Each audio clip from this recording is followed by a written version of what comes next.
So, first things first, how are you? I would say I'm pretty good. That's a pretty it's a pretty interesting question. I've always thought, because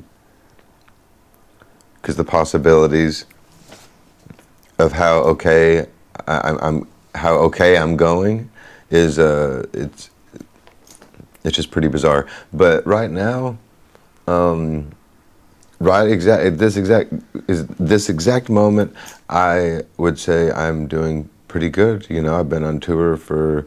I just reached the halfway point of a long tour I'm on, Mm. and I'm really happy about that. I have a 2-year-old son named Wiley Tex Shukmali Mamali.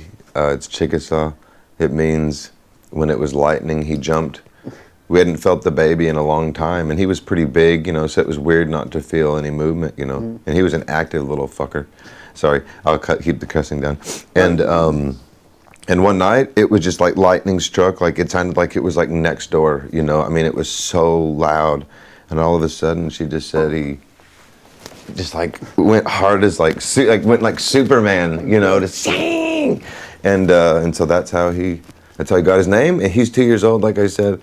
And then I have a daughter named Mosi May Boone Talua, and her name means song, Talua. And my name that I was given at birth was Intalua, which means he sings. I don't know why they gave me that name, but it's very prophetic. And so she's my junior. Like, I sing the song. There's no Anglo way to have a female junior, Right. Unless like you change a name. Like my mother's name is Charla, her grandfather's name was Charlie. So you can change the name, but there's nothing like it would be weird to call my daughter like Micah Jr. Sure. And so we thought, and I generally, I call them more by their Chickasaw names, than their names. But that's quite interesting. Did you say you were giving the name he sings? Mhm. Was music always important in your family?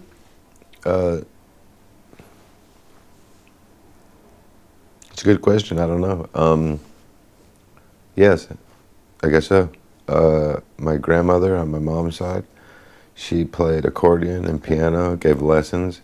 She was in 100-piece Okay. 100-piece accordion band. Wow. 100 accordions, just all going at it, and they were famous around America. Okay. It was really awesome. And my wife's grandmother was in the band as well. So there's that really cool connection, man. And then my junkie grandmother on my dad's side, she was a massive junkie, man. Like, poor woman. She was a genius. From like 2 years old, she could hear something on the radio, and then go over to the family piano and play the song. So she played in churches and stuff, but she could play anything. If she heard it once, she could play it forever. Right. She was just a junkie. But I think she was a genius, and she was a junkie because she was a genius. I think those things can sometimes go hand in hand because it's madness. The line between genius and madness. We as humans, we haven't really figured out a good way. It seems like, I can't speak for them, but it seems like with geniuses, they haven't figured out a way, humans haven't figured out a way to deal with being a genius. And so they go to massive amounts of endless self-destruction. Right. And well, we don't have to get into it. Well, unless you want to, but you yourself have had that self-destructive path early on. I knew you were going to say that. But what role did music play in that time? Did you play music? Yeah, man, of course. Yeah, I remember it started off as early as maybe 6. I had a Casio keyboard, and I remember sitting on the curb, in Texas, and having this bizarre, nostalgic longing, which nostalgic is weird because I'd never done it before, but this nostalgic longing in my heart to play something that, let's say if somebody walked by, they'd be like, wow, that's meaningful. And being so young, I don't know how nostalgia plays into that, you know, like other lives. I don't know how it plays into that. But then, yeah, my grandmother had a piano. My dad only played John Denver songs on the guitar. And so with both of them, I was introduced to, there was instruments always around the house, mainly guitar. And then once when my grandfather got too ill, my grandparents moved to Abilene, my hometown. There I had the piano. Other than that, it was just when we would visit a town called Lubbock, Texas, which is really far through the desert, or through the plains. It's not the desert, through the plains. And you literally can drive for hours through the plains and see nothing.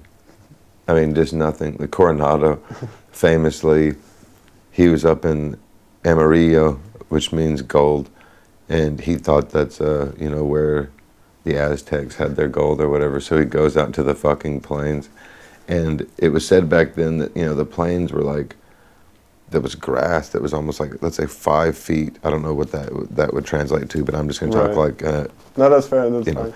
So 5 feet. I mean, I'm 5'11", so let's say like this high grass, and they got lost for years. Okay. For years, and they ended up like they got the smart idea to start putting like planks down, that was above the 5 feet, so they'd know if they would cross the path. But then they kept on crossing all their sticks, man. A lot of people died. Things went really bad for them, man. The plains weren't good to them. But that's where my grandparents were from, and that's where I played piano. So yeah, music.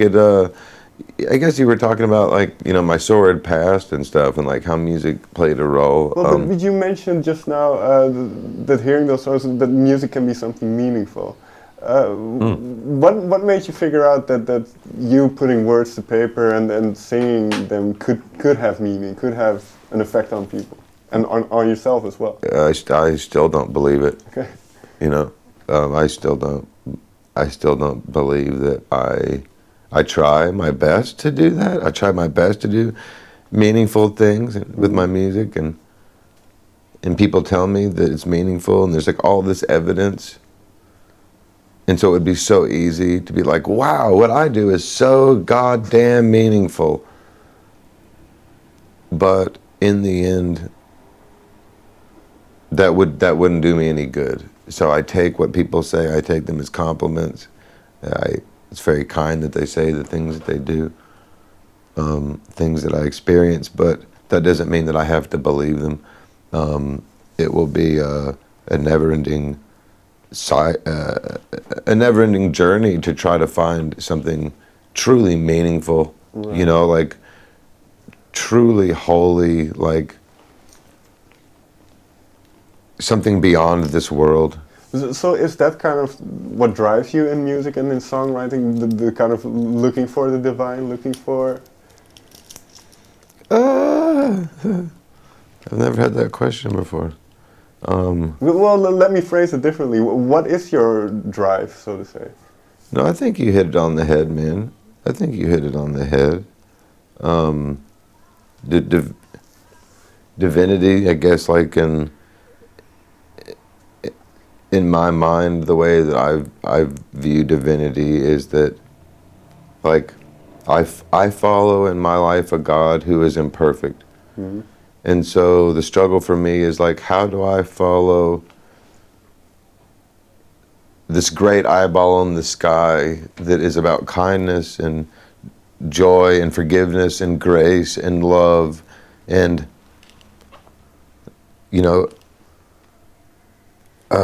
God, he made me lose my train of thought, man. The great eyeball is a son of a bitch. We were talking about divinity. Yeah, but like... So we were talking about divinity in my music. And I was talking about the great imperfect God. And so following, I believe, an imperfect God makes it easier because there's not a lot of, I don't feel like a sinner. Right. Because in some ways there's proof that, like, I believe that the certain God that I follow, I believe that he is a sinner as well. Mm. And if we're like supposed to be made in this thing's image, and he is imperfect, therefore we are imperfect. And so maybe with trying to find divinity with my music, it's finding the imperfection just Right. as much as the trying to find the perfect thing. Sure. You know, I think the perfect thing will be somehow innately imperfect. Yeah, if that makes any yeah, sense. I know it that's pretty does. weird. I think too much, man.